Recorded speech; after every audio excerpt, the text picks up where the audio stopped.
కొట్టి చంపుతాడేమో అన్న భయము జాగ్రత్త లేకుండా బాలకృష్ణ దగ్గరికి వెళ్ళారు సినీ కార్మికులు. ఎస్, పెద్ద దిక్కుగా మోహన్ బాబు ఉన్నాడు, కాకపోతే చిరంజీవి ఉన్నాడు అని కొంతమంది, లేదు పెద్ద దిక్కు చిరంజీవి గారే, మోహన్ బాబు పెద్దగా పట్టించుకోవట్లేదు అని మరికొంతమంది అనుకుంటూ ఉంటున్న తరుణంలో ఈ సినిమా కార్మికులు బాలకృష్ణ గారిని కలిశారు. కొట్టి చంపుతాడేమో అను కొంచెం కూడా ఆలోచన లేదు. మొత్తానికి బాలకృష్ణని ఎందుకు కలిశారు, బాలకృష్ణ గారు ఏం చెప్పారు, సినీ కార్మికులకి న్యాయం చేసే ఉద్దేశం ఉందా అన్నదే ఈ వీడియో.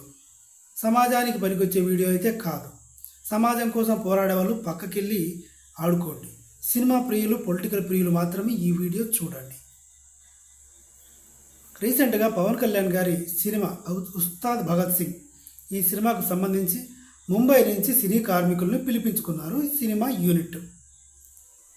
ముంబై నుంచి ఎందుకు పిలిపించారు, ఇక్కడ ఆంధ్ర వాళ్ళం ఉన్నాం కదా, మాకు చేత కాదా అంటూ కొంతమంది ఈ యూనియన్ లీడర్లు నానా గొడవ చేశారు. దీనికి సంబంధించి బాలకృష్ణ గారు, పవన్ కళ్యాణ్ గారు కాస్త పొలిటికల్గా డీప్గా ఉన్నారు కాబట్టి పవన్ కళ్యాణ్ గారు సజెస్ట్ చేసినట్టు సమాచారం బాలకృష్ణ దగ్గరికి వెళ్ళండి అని.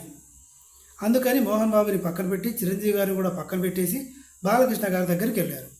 ఇప్పుడు బాలకృష్ణ గారు రియాక్షన్, నా వంతుగా నేను చేస్తాను, మీరు ఒక్క మీద కూడా దెబ్బ వేయకుండా, ఒక్క చోట కూడా బూతు మాట మాట్లాడకుండా, ఏంటి బాలకృష్ణ గారే ఇలా ఉండండి, కామ్గా ఉండండి, మీరు నాకు చెప్పారు, నేను చేయాల్సింది చేస్తాను, నా వంతుగా నేను చేయాల్సింది నేను చేస్తాను, మీకు ఈ ఎవరైతే ఉన్నారో రెగ్యులర్గా వర్క్ చేసే ఈ సినీ కార్మికులు, వీళ్ళకి ఇచ్చే కూలీ ఇవన్నీ కూడా నేను దగ్గరుండి సినిమా నిర్మాతలతో నేను మాట్లాడతాను, కానీ మీరు ఎక్కడ లొల్లి చేయకూడదు, ఏ సినిమా షూటింగ్కి అడ్డు పడకూడదు, ఏ సినిమా గురించి రూమర్స్ స్ప్రెడ్ చేయకూడదు, ఎవరి మీద యాంటీగా ఉండకూడదు, ఏ హీరో మీద, ఇలా బాలకృష్ణ గారు చెప్పి సర్ది చెప్పి పంపించారు.